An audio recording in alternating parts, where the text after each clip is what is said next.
Yo, what's up, guys? Welcome to another episode of Just Dolan, where today we're going to be playing something new. Woo! So today we got some Higurashi When They Cry, and we're going to be starting off, of course, with the first chapter, Onikakushi Hen. I watched the anime before, twice actually, and I've got to say, I really enjoyed it both times I saw it. But that was years ago, so, none of it is fresh in my memory. I have, random memories of things that happen, pivotal moments, barely, almost no context, because it's been, years. I remember loving it both times I watched it. So, I'm pretty excited. I'm expecting this to be a little bit different, since it's the game, and the game actually came first. The anime was an adaptation, and adaptations aren't always super faithful to the source material that they're adapting from. But who knows? Maybe it was super faithful, and nothing will be new to me. But either way, I've wanted to give the games a try regardless, and I'm feeling pretty hyped right now. Because I really, really enjoyed it back in the day, back in my high school days. I hope that you guys feel the same hype. So, I'm just about ready to begin, but real quick, I just gotta say something about the scheduling of this series' release. In case you aren't aware, due to the sudden loss of Doki Doki Literature Club footage, our FourPlay of that game has come to an early close.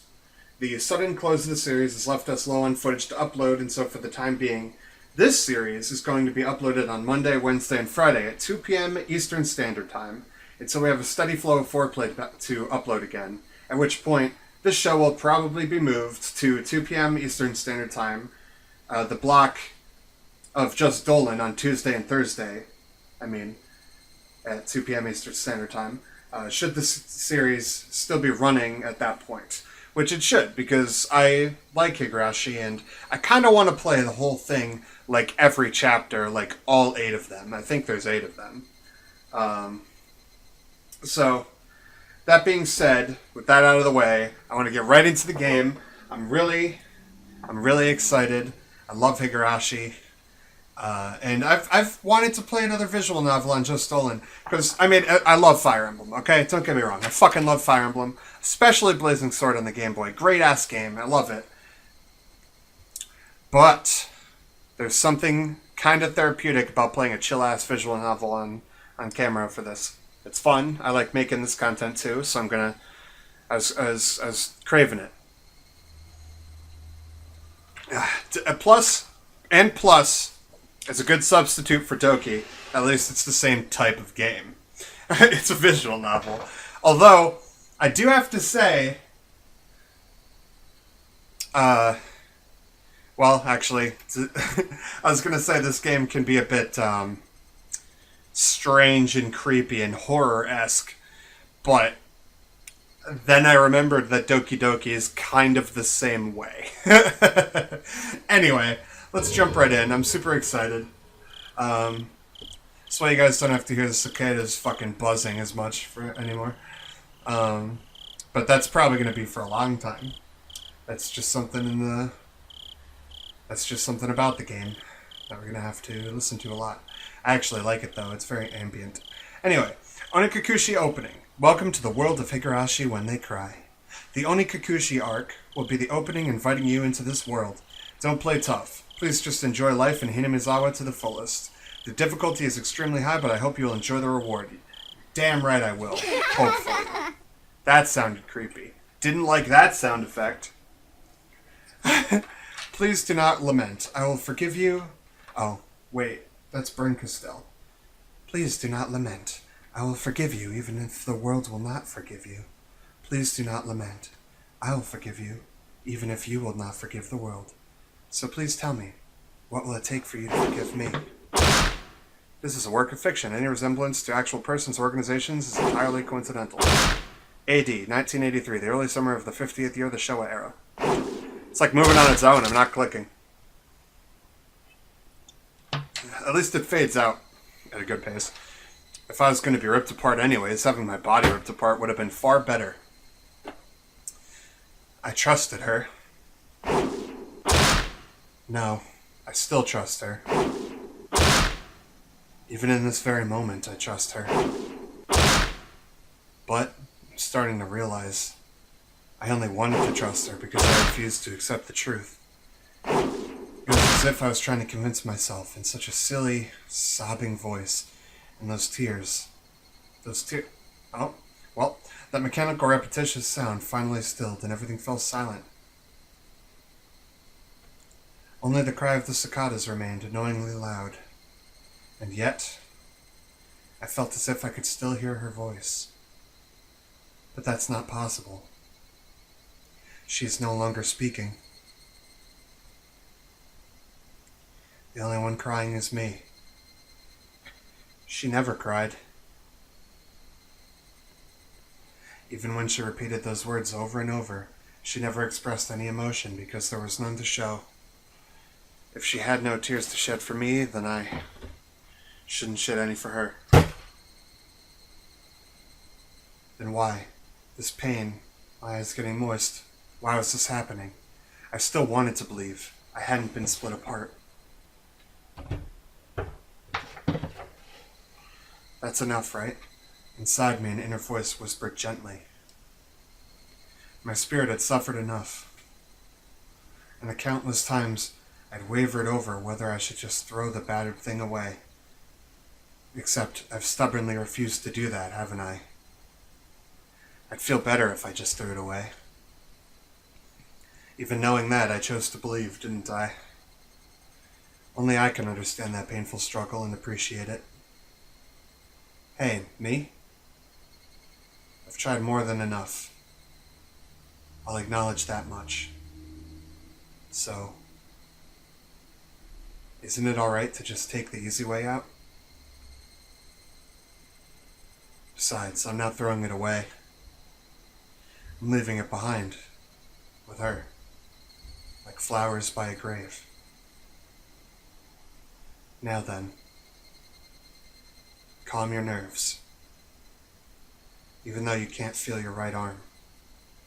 Just lift it up. And with every swing, forget a little more. That kindness made me happy. That adorable smile brought me joy. I liked patting your head. I loved how demure you were. Because this will be the last time. Because when I swing this down, I'll forget. This is my first and last bouquet for you.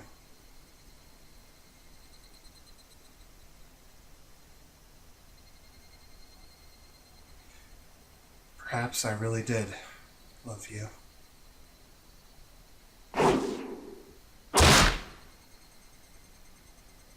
Well, that was an open. That was certainly an open. The game definitely opened there. What was that thing that I missed? Hold on.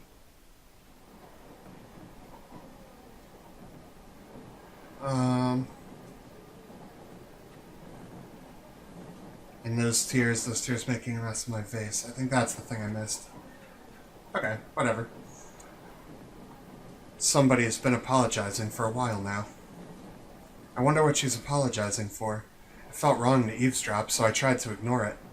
It had been a while since I'd last went to the city. I only returned to attend the funeral of a relative, even though I'd lived there until the last month. Even though I'd lived there until last month. I found the bustle of the city to be overwhelming. The skyscrapers and multi-lane roads, the melodious cacophony of the crosswalk, even the campaign speeches blaring in front of the station felt nostalgic. The place where I live now isn't nearly as lively. There's only the chirping of locusts and the babbling of brooks, and the cry of the Higurashi, the evening cicadas. Rather than making me feel lonely, the quietness has begun to instill a sense of serenity. There's nothing where I'm living now. I don't just mean there aren't any burger joints. There aren't even vending machines. No music stores, no restaurants, and no arcades. Even an ice cream parlor would be unlikely. The nearest town has some stuff like that, but it's an hour away by bike. Come to think of it, it wasn't really a big deal. There were music stores and arcades and ice cream parlors, but it wasn't like I ever hung out at any of them. I had lived in the city for 10 years and never once been to an ice cream parlor. I should have gone at least once. It's only now that I'm starting to regret that a little. Somebody's still apologizing. Who is she apologizing to? She's apologized so much, so just forgive her already. There's no reason anyone should ever need to apologize so much. I started to feel a bit annoyed at whoever was refusing to forgive her. No matter how bad the mistake, there's nothing that can't be forgiven. There's no such thing as an irreparable mistake. You just need to be more careful next time. She's still apologizing even now. Then, has she really done something that can't be fixed? I have no idea what she's done, but if it can't be fixed, then that's all the more reason to forgive her. No matter how much she apologizes, nothing's going to change. But even so, she keeps apologizing in such a heartbreaking voice. Hey you, the one she's apologizing to. Why don't you just go ahead and forgive her? She's apologizing in such a pathetic voice. God damn, you are like a broken record. Keiichi, we're almost there. Wake up. I was finally roused from my nap by my father's prodding. Oh, that was my father's voice? Cool. Alright. Let's rock out with that. It seemed the train had reached its final stop. We'd spent hours riding everything from the bullet train to the local routes. It was hard to believe that the landscape beyond the window and the city I was in half a day ago were in the same country. No, that they were even from the same era. From there, we'd take a car deeper into the mountains.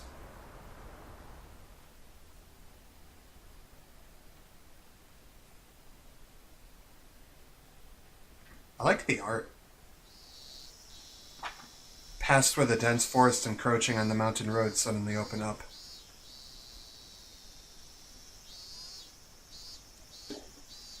There, where I live now, Hinamizawa.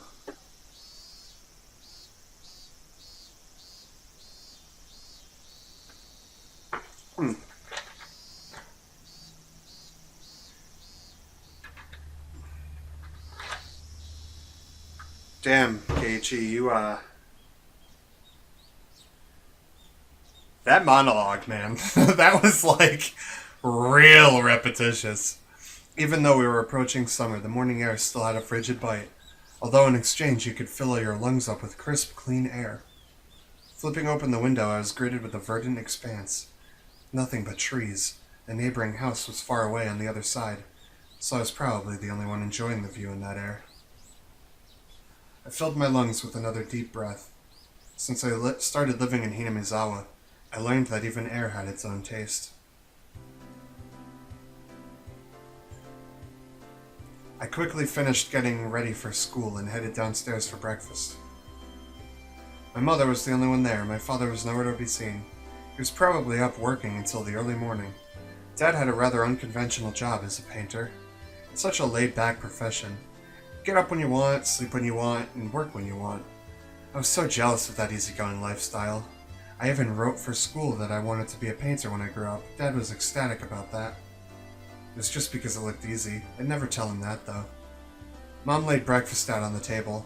Seaweed, pickled vegetables, raw egg, and grilled salmon. My mom was such a good cook, it was scary. A perfect, immaculate, ideal breakfast.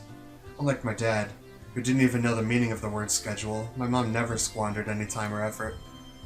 She hummed a little tune as she brought over the miso soup. It seems like she was in a good mood today. I'm so happy you've been waking up early since we moved here, Keiichi. If I don't wake up early, I won't have time to eat breakfast.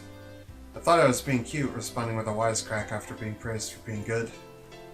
Full bowl of rice, or will half be enough? Pile it on. First, I savored the steaming hot rice with the seaweed. After that, I covered it with the egg. Between bites of rice, I enjoyed the crunch of the pickles. Not bad at all. Excellent, as usual. Watching me clean my plate, Mom gave me a warm smile. I'm so happy you haven't skipped breakfast ever since we moved here, Keiichi. I was not a morning person when we lived in the city. I slept right until the last minute before school and rarely ate breakfast. Boycotting the breakfast Mom made me each morning, that was probably the only way I could protest being forced to attend cram school. I guess that's what you'd call my rebellious phase. I wouldn't so much as look at the breakfast she woke up. Bleh. I wouldn't so much as look at the breakfast she woke up early every day to make. If I could go back in time, I'd slap myself. Mindful of the time, Mom rushed me along with a wide grin. Isn't it about time you met up with Rena? Hurry, hurry. Mom really seemed to enjoy the fact that her son was going to school with a girl. Rena's one of my classmates. She really loves looking after people coming to meet me every day without fail. The way I looked at it, a guy my age walking to a school with a girl was just lame. What? How? But, well, keeping a classmate waiting for me every day wouldn't be very considerate. Seriously though, how long does Rena wait there for me every morning? Taking one last gulp of my soup, I raced for the door.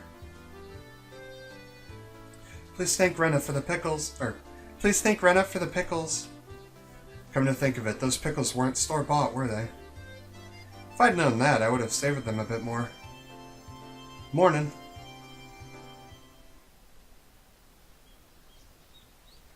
I assume that was me saying morning. Or Keiichi. Yeah. Oh, God. Oh, what voice do I give Rena? I want to give her Sharna's hello voice. Her, like, Sayori voice. But I can't do it very well. Keiichi could... Or, let's see. Keiichi! Good morning. Her cheerful greeting was as fresh as the morning itself. You're always so early. You should try sleeping in sometime. If I sleep in, I'll keep you waiting. She's so conscientious and such a good person. If that ever happens, I'll just leave you behind. Keiichi, you're so cold. I wait for you all the time. I'll leave you in the dust, without looking back. Wow. Why are you so mean? Why? Rena had a slightly troubled look on her face. Telling with her was rather fun because of how quickly her mood changed. I'm kidding, I'd wait for you. With those words, Rena seemed to relax. Her face flushed a bright red. Thank you. I'd wait forever until you came, Rena, no matter how long. Forever? Rena turned bright red, steam rising from her head as her brain short-circuited. She's especially weak to this sort of talk. It's quite rare to find someone this fun to mess with. Have you ever read a romance novel, Rena? Huh? I haven't. Never read any before.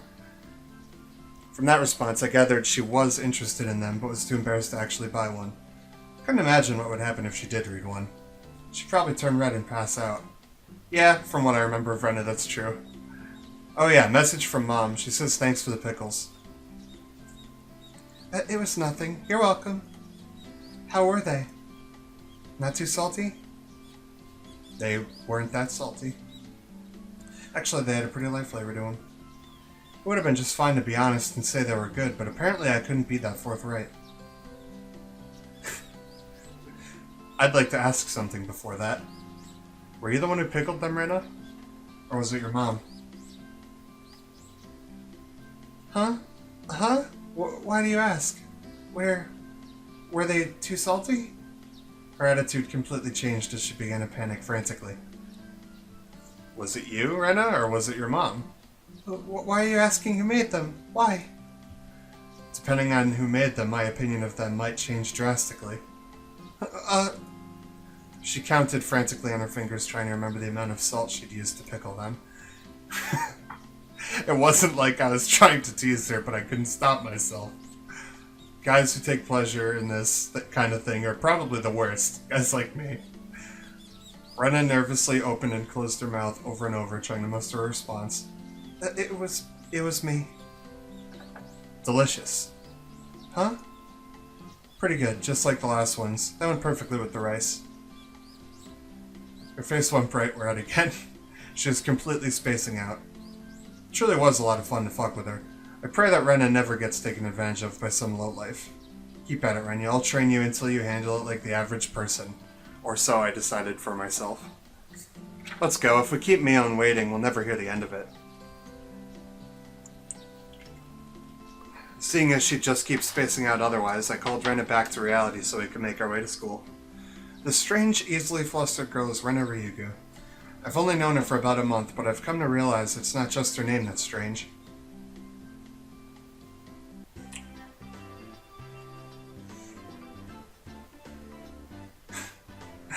Oh my god. I really don't want to use the, chans and coons because it makes me feel like a fucking weeb.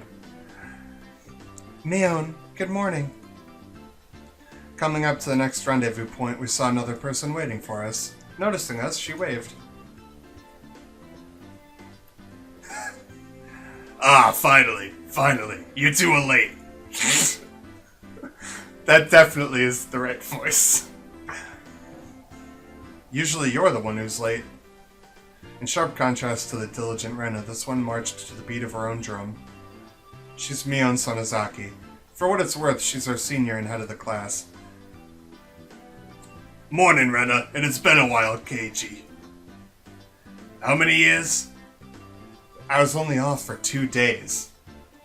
Ah, you don't say. You was so much cuter back then.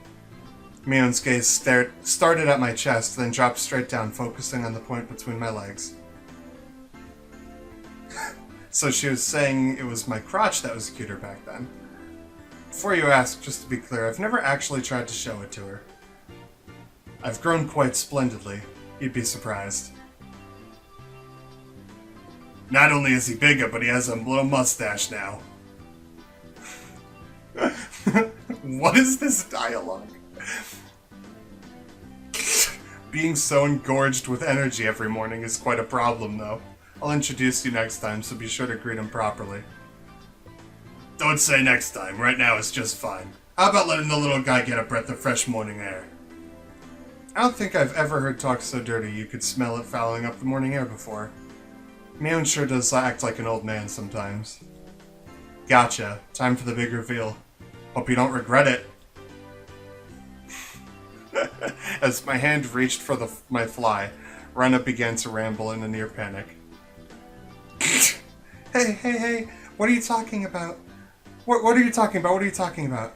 Red-faced and flustered, Rena tried to play dumb, but it was obvious she knew exactly what we were talking about. How was it? Seeing the city again, I mean. Mion switched gears, dropping the dirty talk and changing the topic to something more befitting the pleasant morning. I only went for a funeral. I didn't have that much time. So yeah, did you look for it? That thing I asked for. You're not listening at all. I just came back from a funeral. I didn't have any time to look around in toy stores.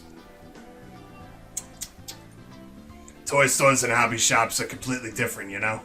It's really difficult to get Western stuff around here, after all.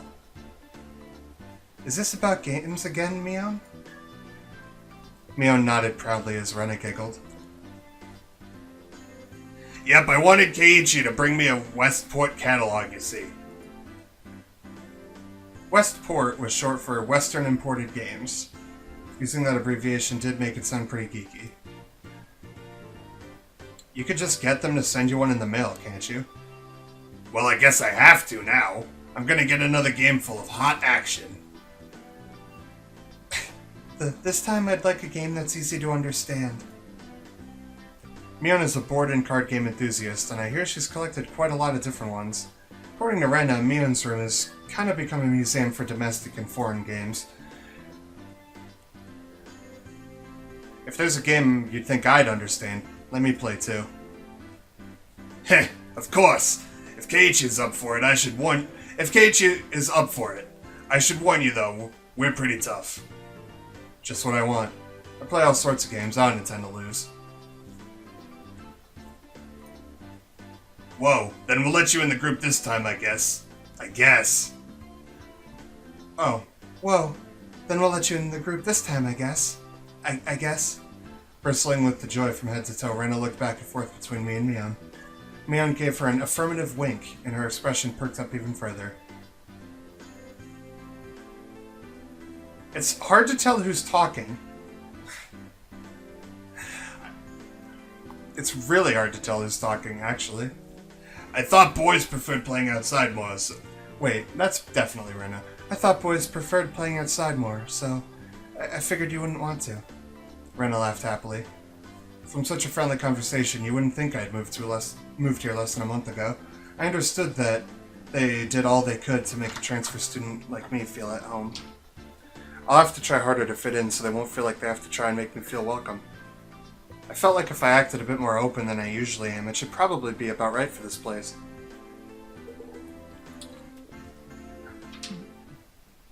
Yeah, I've heard Mion acts a lot quirkier and, like, perverted in this game, so I wanted to give her that voice.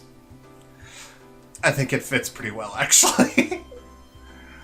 Hello, my name is Mion Sonozaki. I smoke Virginia Slims and my hair's green as fuck. Hinamizawa was a really small village. Not only was there only one school, but there was only one class. That class encompasses all different grades and ages. There are about 30 students at different levels, and they all study in the same class. I'm told that long ago there used to be a bigger school building, and they had actual separate classes. However, it seems nothing has happened that made it become a single class, and now it's stayed that way out of tradition. It seems something happened. Did I say nothing happened? I'm pretty sure I did. Whoops, that didn't make sense. I was shocked at first, but humans adapt pretty quickly. I've already gotten quite used to it. The sound of children playing started right from the morning. With such a lively mood, it felt more like a kindergarten than a proper school, not that that was a bad thing. Mion, who had been walking in front of us up until then, suddenly let me take the lead. Right in front of the classroom door. So, I was meant to slide the door open and enter the room first. Heh. Too bad I wasn't going to fall for that again. To think you'd give up the lead here. You meant for this to be a test of my skills. Mion chuckled with a haughty smirk on her face. What is it, you guys? Step back, Reina, it's dangerous. Step back, Reina, it's dangerous. She's here. Huh? Then Satoko is... I'll get used to figuring out who the fuck's talking eventually. Her name was Satoko Hojo. She was a disrespectful, impudent, bossy kid. The way she talks was annoying, but it would be immature to get worked up over just that. The real problem was this. Quite the obvious trap. A blackboard eraser wedged in the door. It's too obvious, Satoko. A haughty laugh came from beyond the door. Excellent, Keiichi. I guess that means you win this round. No, this is Satoko we're talking about. I doubt this is it. After falling for such intricate traps since the day I transferred, I no longer let my guard down. Satoko liked to combine a variety of traps. Traps that were simply there to bait you into the main one, traps that relentlessly kept coming at you like a sadistic Rube Goldberg machine, the list goes on. As well as being clever, they almost never misfire. When you least expect it, she strikes. No escape, no time to relax. By the looks of it, this eraser is normal. No rocks or anything in it. I took a pretty heavy hit from a blackboard eraser loaded with rocks on my first day. So then, why don't you just open the door and let it drop? That's what it is. That's what Sadako is after. Making me focus my attention upward, so as I lifted my hand to the door, there were thumbtacks stuck to the sliding door handle with tape. Frightening trap. A potent and terrifying trap. Concealed by using the blackboard eraser.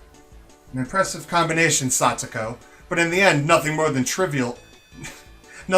trivial machinations of a child. Assured of my victory, I threw the door open and stepped into the room. I felt something strange at my ankle. It was similar to the sensation of a jump rope catching on my leg. By the time I realized she had me hook, line, and sinker, it was already too late. I began to fall in an almost picturesque manner. Keiichi, watch out! Keiichi, watch out! Instinctively reacting to Mion's shrill warning, I twisted my body midair and landed on the floor. Ow, ow, ow! An inkstone filled to the brim was placed right where I would have landed. I shuddered, imagining the situation had I landed square on it. My, what do we have here? A fair morning to you, Keiichi. Aren't we a lively one this morning?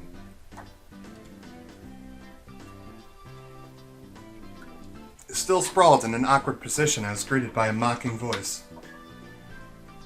That was a step up from your usual traps, Satoko. haven't the faintest idea what you mean. You're quite unlucky this morning. You little... Ow, ow, ow. It seemed I'd inadvertently sprained my back a little when I landed.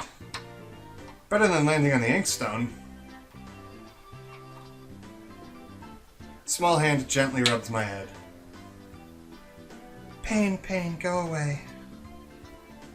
The small dainty hand continued to gently stroke my head. You didn't sprain your back or anything, did you? If you rub it like this, the pain disappears. I thought about asking how rubbing my head would help my back, but I didn't. It's not so much about what you actually do, it's the thought that counts. Yeah, thanks, Rika. Pain's going away now. Yay, Rika-chan! Damn it, I said it. Rika, good morning. Good morning to you, Rena.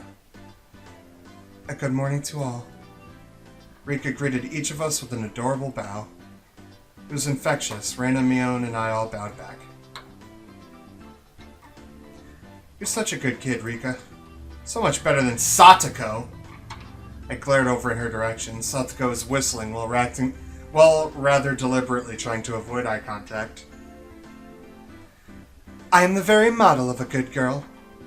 A good girl wouldn't set those nasty traps. Nothing but lies and slander. Exactly what proof? Ah. I picked up... oh. Wah! Ah! I picked up Satoko by the back of her collar. She looks like a misbehaved cat when I do this. But a cat wouldn't be setting traps. She's much harder to deal with. I'm sorry. Try saying that. If you won't say it... I cocked my index finger on my thumb, letting it tremble as I brought it closer to Satoko's forehead. I'm against violence. You don't even have proof. Just so you know, my forehead flick really hurts. It can split plywood right in half. Eee! Stop! Get away from me, you beast! Don't say that in a way people will misunderstand. A small hand tugged the back of my shirt. She's been lonely since you were gone for 2 days.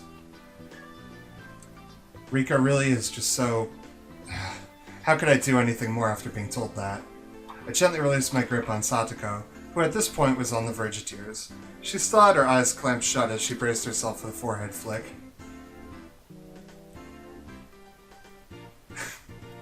Incoherent crying noise. It doesn't bother me. Incoherent crying noise. I'm not gonna keep doing that over and over. It's obnoxious. You mustn't cry, Satoko. Keep on fighting. Yeah. Rika gently petted the head of her prankster friend. You'd never guess those two are the same age. I think Satoko could learn a thing or a million from Rika. Next time, set an even more amazing trap. Wait a minute. That face. As she observed the scene, Rena's expression grew ecstatic as she began to swoon. How? I forgot she does that stupid voice. That stupid noise. Satoko is crying. So cute. You can't take them home. But they're so cute. You can't, no matter how cute they are. But just for a bit is fine, right? That's fine. Rena kept a cutesy face, even as outrageous ideas spewed from her mouth. According to Mion, Rena is ridiculously weak to cute things and always tries to take them home. Object or person. I feel like that might be hard. Stealing is bad, but abducting people is even worse. Stealing is bad, but abducting people is even worse. Give it up. Then I could just look. Just looking. That should be fine, right? Right? Rena swooned over Satoko's crying form. If a girl ever goes missing in Himenozawa, I'll be forced to turn Rena into the authorities. Forgive me, Rena. I'll be sure to bring you care packages when they put you away. The teacher's coming. Quickly, clean everything up. Satoko, that inkstone is yours, right? Just from Mion's single statement, the entire mood of the room shifted back to normal. The inkstone was bad, but the thumbtacks stuck to the door handle were an even bigger problem. I pulled the tape off carefully, making sure not to skew it myself. Even though Satoko was the one that set it up, everyone had to pick it up after her. By the time the teacher entered the room, the bedlam from before had been neatly tidied up. We made it in time. Rise, attention! Mion gave the morning commands.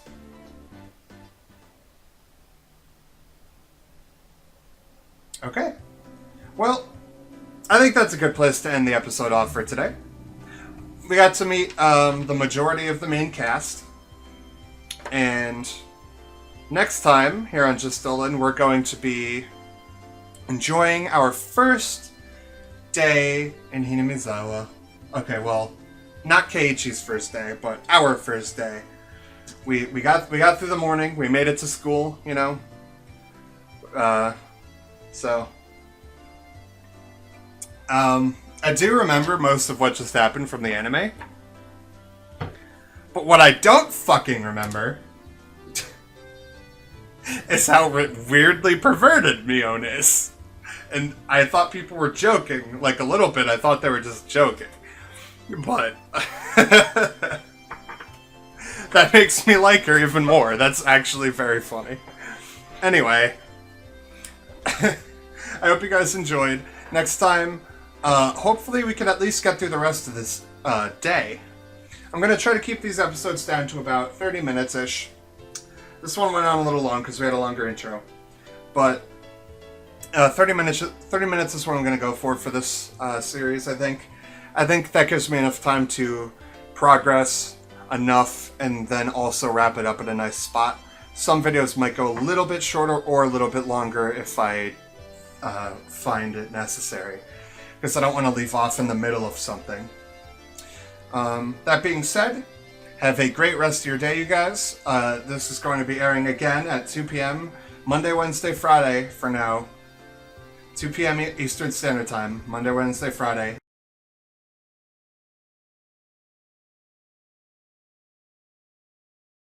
In place of Doki Doki Literature Club because of the unfortunate mishap. And eventually, once we catch up on FourPlay episodes, it'll be moved to the B block, 2 p.m. Eastern Standard Time, Tuesday and Thursday. So we'd have this running alongside the Fire Emblem Let's Play. Should it still be going by then. Have a beautiful rest of your guys' night. I love you all. And Jane.